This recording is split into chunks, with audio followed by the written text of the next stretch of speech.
नमस्कार। इस ब्रीफिंग में शामिल होने के लिए आप सभी का धन्यवाद। जैसा कि आप सभी जानते हैं, 22 अप्रैल 2025 को लश्कर-ए-तैयबा से संबंधित पाकिस्तानी और पाकिस्तान प्रशिक्षित आतंकवादियों ने भारत में जम्मू और कश्मीर के पहलगाम में भारतीय पर्यटकों पर बर्बरतापूर्ण हमला किया। 25 भारतीयों और एक नेपाली नागरिक को कायरतापूर्ण मौत के घाट उतार दिया गया। मुंबई के 26 नवंबर 2008 के हमलों के बाद यह भारत में हुई किसी आतंकवादी हमले में मारे गए आम नागरिकों की संख्या की दृष्टि से सबसे गंभीर घटना है। पहलगाम का हमला अत्यधिक बर्बरतापूर्ण था, जिसमें वहां मौजूद लोगों को करीब से और उनके परिवारों के सामने सिर पर गोली मारी गई। हत्या के इस तरीके से परिवार के सदस्यों को जानबूझकर आघात पहुंचाया गया।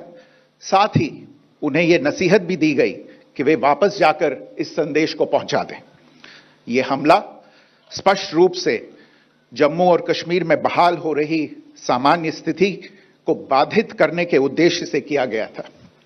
चूंकि पर्यटन फिर से अर्थव्यवस्था का मुख्य आधार बन रहा था, इस हमले का मुख्य उद्देश्य इसे प्रतिकूल रूप से प्रभावित करना था। पिछले वर्ष आप सभी जानते हैं, 2.25 करोड़ से अधिक पर्यटक कश्मीर आए थे। इस हमले का मुख्य उद्देश्य इसलिए संभवतः यह था कि इस संघ राज्य क्षेत्र में विकास और प्रगति को नुकसान पहुंचाकर इसे पिछड़ा बनाए रखा जाए और पाकिस्तान से लगातार होने वाले सीमा पार आतंकवाद के लिए उपजाऊ जमीन बनाने में सहायता की जाए। हमले का यह तरीका जम्मू और कश्मीर और शेष राष्ट्र दोनों में सांप्रदायिक दंगे भड़काने के उद्देश्य से भी प्रेरित था। इसका श्रेय सरकार और भारत के सभी नागरिकों को दिया जाना चाहिए कि इन प्रयासों को विफल कर दिया गया। एक समूह ने खुद को रेजिस्टेंस फ्रंट TRF कहते हुए इस हमले की जिम्मेदारी ली है। यह समूह संयुक्त राष्ट्र द्वारा प्रतिबंधित पाकिस्तानी आतंकवादी समूह लश्कर-ए-तैयबा से जुड़ा हुआ है।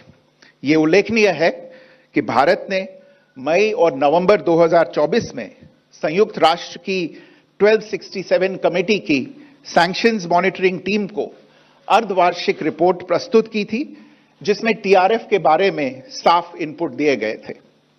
इससे पाकिस्तान स्थित आतंकवादी समूहों के लिए कवर के रूप में TRF की भूमिका सामने आई थी। इससे पहले भी दिसंबर 2023 में भारत ने इस टीम को लश्कर-ए-तैयबा और जैश-ए-मोहम्मद के बारे में सूचित किया था, जो TRF जैसे छोटे आतंकवादी समूहों के माध्यम से अपनी गतिविधियों को संचालित कर रहे हैं। इस संबंध में 25 अप्रैल को UN सिक्योरिटी काउंसिल प्रेस वक्तव्य में TRF के संदर्भ को हटाने के लिए पाकिस्तान के दबाव पर भी ध्यान दिया जाना चाहिए। पहलगाम आतंकवादी हमले की जांच से पाकिस्तान के साथ आतंकवादियों के संपर्क उजागर हुए हैं। रेजिस्टेंस फ्रंट द्वारा किए गए दावे और लश्कर-ए-तैयबा से ज्ञात सोशल मीडिया हैंडल द्वारा इसको रीपोस्ट किया जाना इसकी पुष्टि करता है। चश्मदीद गवाहों और विभिन्न जांच एजेंसियों को उपलब्ध अन्य सूचनाओं के आधार पर हमलावरों की पहचान भी हुई है। हमारी इंटेलिजेंस ने इस टीम के योजनाकारों और उनके समर्थकों की जानकारी जुटाई है। इस हमले की रूपरेखा भारत में सीमा पार आतंकवाद को अंजाम देने के पाकिस्तान के लंबे ट्रैक रिकॉर्ड से भी जुड़ी हुई है, जिसके लिखित और स्पष्ट दस्तावेज उपलब्ध हैं। पाकिस्तान दुनिया भर में आतंकवादियों के लिए एक शरण स्थल के रूप में पहचान बना चुका है। यहां अंतर्राष्ट्रीय स्तर पर प्रतिबंधित आतंकवादी सजा पाने से बचे रहते हैं। इसके अलावा पाकिस्तान ने इस मुद्दे पर विश्व और फाइनेंशियल एक्शन टास्क फोर्स जैसे अंतर्राष्ट्रीय मंचों को जानबूझकर गुमराह करने के लिए भी जाना जाता है। साजिद मीर का मामला, जिसमें इस आतंकवादी को पाकिस्तान ने मृत घोषित कर दिया था और फिर अंतर्राष्ट्रीय दबाव के परिणाम स्वरूप वो जीवित पाया गया, इसका सबसे स्पष्ट उदाहरण है। यह स्वाभाविक है कि पहलगाम में हुए इस हमले से जम्मू और कश्मीर के साथ साथ भारत के अन्य भागों में भी आक्रोश देखा गया। हमलों के बाद भारत सरकार ने स्वाभाविक रूप से पाकिस्तान के साथ संबंधों को लेकर कुछ कदम उठाए। आप सभी उन निर्णयों से अवगत हैं जिसकी घोषणा 23 अप्रैल को की गई थी। तथापि यह आवश्यक समझा गया कि 22 अप्रैल के हमले के अपराधियों और उनके योजनाकारों को न्याय के कटघरे में लाया जाए। हमलों के एक पखवाड़े के बाद भी पाकिस्तान द्वारा अपने क्षेत्र या अपने नियंत्रण वाले क्षेत्रों में आतंकवादियों की इंफ्रास्ट्रक्चर के विरुद्ध कार्रवाई करने के लिए कोई स्पष्ट कदम नहीं उठाया गया है। उल्टे वो इनकार करने और आरोप लगाने में ही लिप्त रहा है। पाकिस्तान आधारित आतंकवादी मॉड्यूल्स पर हमारी खुफिया निगरानी ने संकेत दिया है कि भारत के विरुद्ध आगे भी हमले हो सकते हैं। अतः इनको रोकना और इनसे निपटना दोनों को बेहद आवश्यक समझा गया। आज सुबह, जैसा कि आपको ज्ञात होगा, भारत ने इस तरह के सीमा पार हमलों का जवाब देने और उन्हें रोकने तथा उनका प्रतिरोध करने के अपने अधिकार का प्रयोग किया है। यह कार्यवाही नपीतुली, नॉन एस्केलेटरी, आनुपातिक और जिम्मेदारीपूर्ण है। यह आतंकवाद की इंफ्रास्ट्रक्चर को समाप्त करने और भारत में भेजे जाने वाले संभावित आतंकवादियों को अक्षम बनाने पर केंद्रित है। आपको यह भी स्मरण होगा कि 25 अप्रैल 2025 को संयुक्त राष्ट्र सुरक्षा परिषद ने पहलगाम आतंकवादी हमले पर एक प्रेस वक्तव्य जारी किया था, जिसमें आतंकवाद के इस निंदनीय कार्य के अपराधियों, आयोजकों, फाइनेंसरों और प्रायोजकों को जवाबदेह ठहराने और उन्हें न्याय के दायरे में लाने की आवश्यकता पर जोर दिया गया था। भारत की आज की इस कार्रवाई को इसी संदर्भ में देखा जाना चाहिए। Good morning. Thank you all for joining this briefing. As you are all aware, on April 22, 2025, Pakistani and Pakistan-trained terrorists belonging to the Lashkar-e-Taiba carried out a savage attack on Indian tourists at Pahalgam in Jammu and Kashmir in India. They murdered 26 people, including one national of Nepal, causing the largest number of civilian casualties in a terrorist attack in India since the 26 November 2008 attacks in Mumbai. The attack in Pahalgam was marked by extreme barbarity, with the victims mostly killed with headshots from close range and in front of their families. Family members were deliberately traumatized through the manner of the killing, accompanied by the exhortation that they should take back the message.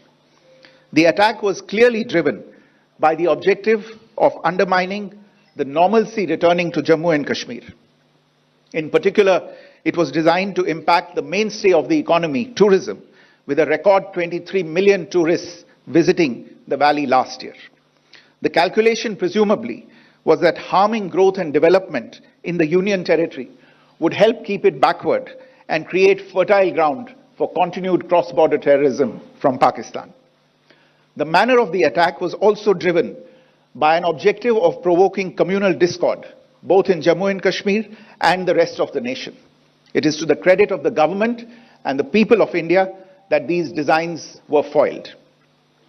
A group calling itself the Resistance Front has claimed responsibility for the attack. This group is a front for the UN-proscribed Pakistani terrorist group Lashkar-e-Taiba. It is notable that India had given inputs about the TRF in the half-yearly report to the monitoring team of the UN's 1267 Sanctions Committee in May and November 2024, bringing out its role as a cover for Pakistan-based terrorist groups. Earlier too, in December 2023, India had informed the monitoring team about Lashkar and Jaish-e-Mohammed operating through small terror groups such as the TRF. Pakistan's pressure to remove references to TRF in the April 25 UN Security Council press statement is notable in this regard. Investigations into the Pahalgam terror attack have brought out the communication notes of terrorists in and to Pakistan. The claims made by the Resistance Front and their reposting by known social media handles of the Lashkar-e-Taiba speak for themselves. Identification of the attackers based on eyewitness accounts as well as other information available to law enforcement agencies has also progressed. Our intelligence has developed an accurate picture of the planners and backers of this team. The features of this attack also tie in with Pakistan's long track record of perpetrating cross-border terror in India, which is well documented and beyond question. Pakistan also has a well-deserved reputation as a haven for terrorists from around the world, with internationally proscribed terrorists enjoying impunity there. In addition, Pakistan has been known to willfully mislead the world and international forums, such as the Financial Action Task Force, on this issue. The Sajid Mir case, in which this terrorist was declared dead and then, in response to international pressure, brought back to life, found alive and arrested, is the most glaring example. The latest attack in Pahalgam has understandably generated deep anger in Jammu and Kashmir and in other parts of India. Following the attacks, the government of India naturally responded with a set of initial measures relating to our engagement with Pakistan. You're all aware of the decisions that were announced on the 23rd of April. However, it was deemed essential that the perpetrators and planners of the 22nd April attack be brought to justice. Despite a fortnight having passed since the attacks, there has been no demonstrable step from Pakistan to take action against the terrorist infrastructure on its territory or on territory under its control. Instead, all it has indulged in are denials and allegations. Our intelligence monitoring of Pakistan-based terrorist modules indicated that further attacks against India were impending. There was thus a compulsion both to deter and to preempt. Earlier this morning, as you would be aware, India exercised its right to respond and preempt as well as deter more such cross-border attacks. These actions were measured, non-escalatory, proportionate, and responsible. They focused on dismantling the terrorist infrastructure and disabling terrorists likely to be sent across to India.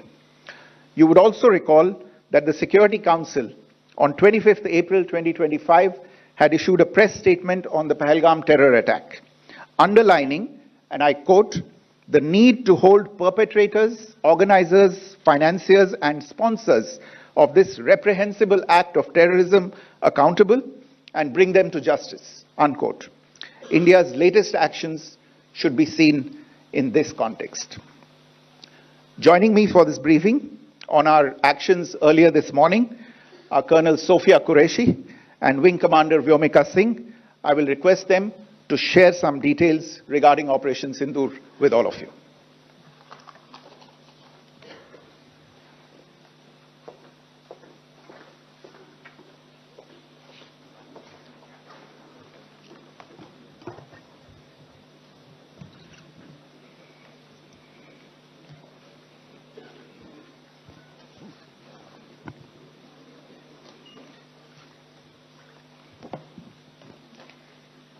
सुप्रभात देवियों और सज्जनों, मैं colonel Sophia Qureshi और मेरे साथ wing commander Vyomika Singh आज आपको 6 से 7 मई 2025 की रात 1:05 से 1:30 बजे के बीच भारतीय सशस्त्र बलों द्वारा अंजाम दिए गए ऑपरेशन सिंदूर के बारे में जानकारी देंगे।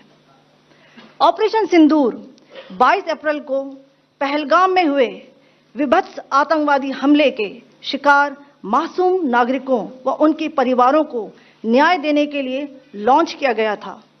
इस कार्रवाई में 9 टेररिस्ट कैंप्स को टारगेट किया गया और पूरी तरह से इसे बर्बाद किया गया। पाकिस्तान में पिछले 3 दशकों से टेरर इंफ्रास्ट्रक्चर का निर्माण हो रहा है। इसमें recruitment, indoctrination centres, training areas व लॉन्च पैड शामिल थे, जो पाकिस्तान और पाक अधिकृत जम्मू कश्मीर POJK दोनों में फैले हैं। Operation Sindoor was launched by Indian Armed Forces to deliver justice to the victims of Pahalgam terror attack and their families. 9 terrorist camps were targeted and successfully destroyed. Over the last 3 decades, Pakistan has systematically built terror infrastructure. It is a complex web of recruitment and indoctrination centers, training areas for initial and refresher courses, and launch pads for handlers. These camps are located both in Pakistan as well as Pakistan-occupied Jammu and Kashmir areas. Some of the well-known training camps are located, as you can see on the screen. They are distributed from Savai Nala in the north, counting to approximately 21, ending at Bhagalpur to the south. इन लक्ष्यों का चयन विश्वसनीय intelligence सूचनाओं के आधार पर हुआ, ताकि आतंक गतिविधियों की रीढ़ तोड़ी जा सके, और यह खास ध्यान दिया गया कि निर्दोष नागरिकों और सिविलियन इंस्टॉलेशन को नुकसान न पहुंचे। The selection of these targets for Operation Sindoor was based on credible intelligence inputs and role of these facilities in perpetrating the terror activities. The locations were so selected to avoid damage to civilian infrastructures and loss of any civilian lives. This was done with due diligence, and the camps selected for targeting and their engagement will now be shown to you one by one. POJK के target मैं आपको बताना चाहूंगी। सबसे पहले सवाई नाला camp Muzaffarabad, जो कि POJK के लाइन ऑफ कंट्रोल से 30 किलोमीटर दूर है। यह एक लश्कर तौयबा का ट्रेनिंग सेंटर था। 20 अक्टूबर 2024 सोनमर्ग, 24 अक्टूबर 24 गुलमर्ग, 22 अप्रैल 2025 पहलगाम, इन हमलों के आतंकियों ने यहीं से प्रशिक्षण लिया था। सैयदना बिलाल कैंप मुजफ्फराबाद, यह एक जैश ए मोहम्मद का स्टेजिंग एरिया है। यह हथियार, विस्फोटक और जंगल सर्वाइवल ट्रेनिंग का केंद्र भी था। गुलपुर कैंप कोटली, यह LOC से 30 किलोमीटर दूर था। लश्कर तौयबा का बेस था, जो रजौरी, पुंछ में सक्रिय था। 20 अप्रैल 2023 को पुंछ में और 9 जून 2024 को तीर्थ यात्रियों के बस हमले में यहीं से आतंकी को ट्रेन किया गया था।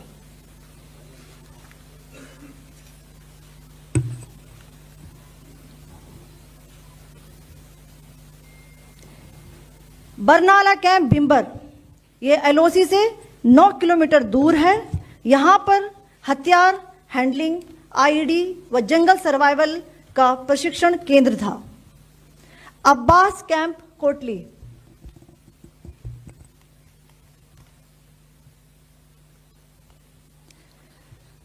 यह LOC से 13 किलोमीटर दूर है।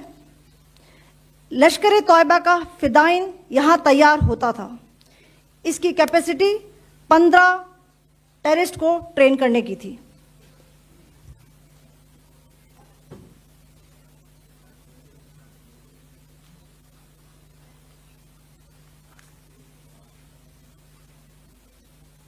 अब मैं पाकिस्तान के अंदर के टारगेट से अवगत कराना चाहूंगी। पहला, सर्जल कैंप सियालकोट, यह अंतर्राष्ट्रीय सीमा से 6 किलोमीटर की दूरी पर है, सांबा कठुआ के सामने।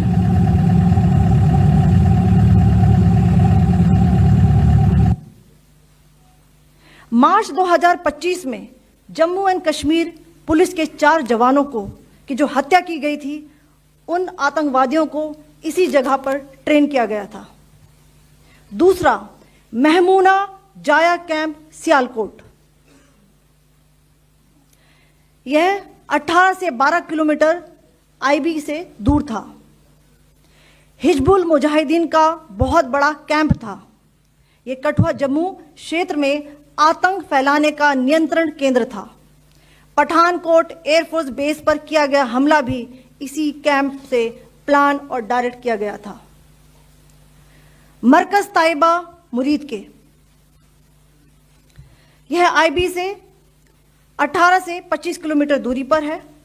2008 के मुंबई हमले के आतंकी भी यहीं से प्रशिक्षित हुए थे। अजमल कसब व डेविड हेडली भी यहां ट्रेन हुए थे।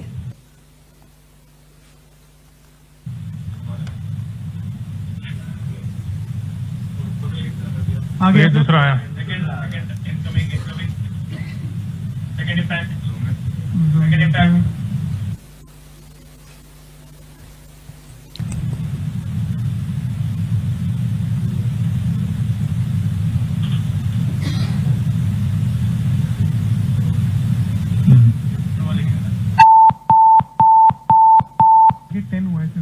टारगेट 10 हुआ, एंक्लोजर सेम ही है। 7 it is hit the target. हाँ हाँ।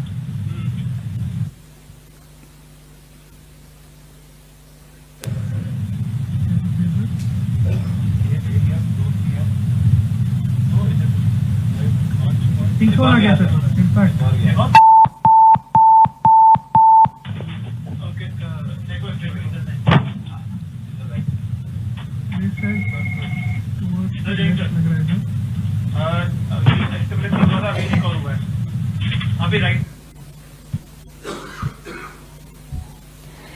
मरकज सुभान अल्लाह भावलपुर ये इंटरनेशनल बाउंड्री से 100 किलोमीटर दूर है।